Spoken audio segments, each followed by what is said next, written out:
Hi students, hello, how are you? कैसे हैं आप लोग? आशा करते हैं बहुत अच्छे होंगे। एक बार फिर से आप सभी का बहुत बहुत वेलकम है, स्वागत है आपके अपने YouTube channel Khan GS centre UP में, जिसका पुराना नाम एके प्राइम स्टडी था। जी हाँ, मैं आप लोगों के लिए, मैं खान सर उपस्थित हूँ एक बेहतरीन क्लास लेके एक बार फिर से आप लोगों के लिए। जी हाँ, क्लास बहुत ही इम्पोर्टेंट होने वाली है। तो हम बात कर रहे थे टेंस के बारे में, टेंस की पहचान हिंदी और इंग्लिश दोनों में आपको पढ़ा रहे थे। तो उसी को आगे बढ़ाते हुए उसी के क्रम में अगले टेंस की पहचान हिंदी और इंग्लिश दोनों में हम आपको कराने वाले हैं। तो क्लास शुरू करने से पहले आपसे निवेदन के चैनल पर नए हैं तो चैनल को सब्सक्राइब जरूर करें, अधिक से अधिक कमेंट करें और लाइक करें और हमें बताएं कि आप क्या पढ़ना चाहते हैं, किस तरीके की क्लास आपके लिए बेहतर है, उस क्लास पे हम बात करेंगे। तो चैनल को सब्सक्राइब जरूर करें। तो चलिए सीधे क्लास में चलते हैं। नंबर 1 प्रेजेंट इंडेफिनिट हमने आपको पढ़ा दिया था। आज हम नंबर 2, जैसा कि आपको बताए थे, प्रत्येक टेंस 3 प्रकार के टेंस होते हैं और प्रत्येक टेंस 4 भागों में विभाजित होता है। पहला भाग प्रेजेंट इंडेफिनिट, दूसरा भाग प्रेजेंट कॉन्टिन्यूज, जिसको आज आपको बताने वाले हैं। प्रेजेंट कॉन्टिन्यूज, ठीक। हिंदी में कैसे पहचानेंगे? पहचान हिंदी में हिंदी वाक्य के अंत में रहा है, रही है, रहे हैं होता है। कोई भी हिंदी वाक्य होगा, जैसे मैं जा रहा हूँ, वह खा रहा है, रीता गीत गा रही है, तो अंत में रहा है, रही है, रहे हैं जरूर मिलेगा। तो हम पहचान लेंगे कि प्रेजेंट कंटिन्यूस टेंस है। ठीक, ये तो हो गई हिंदी में पहचान। इंग्लिश में कैसे पहचानते हैं? इंग्लिश में हेल्पिंग वर्ब से पहचानेंगे। क्या होगा? Is, am, are, is, am, are, ये 3 इसकी हेल्पिंग वर्ब होती हैं। 3 में से कोई ना कोई दी हुई होगी तो हम पहचान लेंगे प्रेजेंट कंटिन्यूस टेंस है। अब ये इज, एम, आर का प्रयोग कहाँ कहाँ पे कैसे होता है ये हम आपको आगे बताएंगे जब ट्रांसलेशन बताएंगे। ठीक, चलिए वर्ब क्या आती है? देखिए, इसके साथ जो वर्ब आती है वो आती है, वर्ब में आईएनजी लगा होता है। Is, am, are helping verb दी हुई होगी और इसी के साथ जो वर्ब होगी उसमें आईएनजी लगा होगा।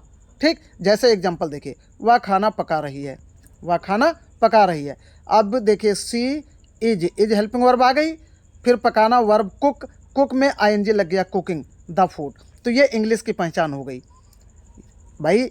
हेल्पिंग वर्ब से इंग्लिश में हमने पहचान लिया। इंग्लिश में सेंटेंस या कोई सेंटेंस दिया है और टेंस हमको बताना है तो हम is, am, are helping verb plus क्रिया में आईएनजी, वर्ब में आईएनजी से पहचान लेंगे। वह खाना पका रही है, सी इज कुकिंग द फूड। ठीक, इज आ गया और साथ में कुक में आईएनजी लग गया। एग्जाम्पल नंबर 2 देखिए, एग्जाम्पल नंबर 2 में क्या है? अध्यापक अंग्रेजी नहीं पढ़ा रहे हैं अंत में आ गया तो प्रेजेंट कंटिन्यूज हो गया। ट्रांसलेट देखिए इसका, द टीचर इज आ गया। ठीक, नॉट टीचिंग इंग्लिश। ठीक, तो इसमें क्या आ गया? इज आ गया और टीच वर्ब में आईएनजी लग गई। तो हम पहचान लिए कि ये प्रेजेंट कौन सा टेंस है? प्रेजेंट कंटिन्यूस टेंस है। ठीक, चलिए आगे। अब आगे नंबर 3, नंबर यहाँ छूट गया है। Number 3 present perfect tense. ठीक, जैसा कि हमने बताया है कि प्रेजेंट टेंस 4 पार्ट में बटा होता है, फिर पास्ट टेंस उसके भी 4 भाग होते हैं, फिर फ्यूचर टेंस उसके भी 4 भाग होंगे। तो अभी हम प्रेजेंट के 4 भाग आपको बताने वाले हैं, जिसमें नंबर 1 प्रेजेंट इंडेफिनिट हो गया, प्रेजेंट कंटिन्यू नंबर 2 हो गया, अब नंबर 3 आ गया प्रेजेंट परफेक्ट टेंस। हिंदी में कैसे पहचानेंगे? हिंदी वाक्य के अंत में चुका है, चुके हैं और चुकी हैं ये दिया होगा, या फिर कहीं कहीं पे ये होता है या है भी दिया होता है। जैसे मैंने खाना खा लिया है, ठीक है, तो ये मैंने खाना खा लिया है ये भी प्रेजेंट परफेक्ट टेंस ही होगा। ठीक, तो या है भी अंत में आ जाएगा। आगे देखिए, इंग्लिश में कैसे पहचानेंगे? इंग्लिश में बहुत ईजी है। हेल्पिंग वर्ब से पहचानेंगे, हैज या फिर हैव, 2 में से कोई एक हेल्पिंग वर्ब दी हुई होगी और इसके साथ वर्ब की थर्ड फॉर्म होगी, वर्ब की थर्ड फॉर्म। एग्जाम्पल देखिए, जैसे एग्जाम्पल लिखा है, वह पत्र लिख चुका है, चुका है अंत में आ गया, ये तो हिंदी में पहचान हो गई। अब इंग्लिश में कैसे पहचानेंगे? इंग्लिश में देखिए ये आ गया। अब देखिए दिया है ही हैज आ गई हेल्पिंग वर्ब और साथ में वर्ब राइट की थर्ड फॉर्म आ गया रिटेन। ठीक है, तो हेल्पिंग वर्ब हैज या फिर हैव मिलेगा आपको, और साथ में वर्ब की थर्ड फॉर्म मिलेगी, वर्ब की थर्ड फॉर्म मिलेगी, तो हम पहचान लेंगे कि ये प्रेजेंट परफेक्ट टेंस है। ठीक, एग्जाम्पल नंबर सेकंड देखते हैं। तुम चाय नहीं पी चुके हो। यू, अब यहाँ पे हैज़ था और यहाँ पे क्या आ गया, हैव आ गया। नॉट ड्रिंक, ड्रिंक की थर्ड फॉर्म आ गई ड्रंक द टी। ठीक, you have not drunk the T, ये कौन सा टेंस हो गया, प्रेजेंट परफेक्ट हो गया। ठीक है, तो 3 टेंस प्रेजेंट के 3 भाग हमने आपको पढ़ा दिए हैं।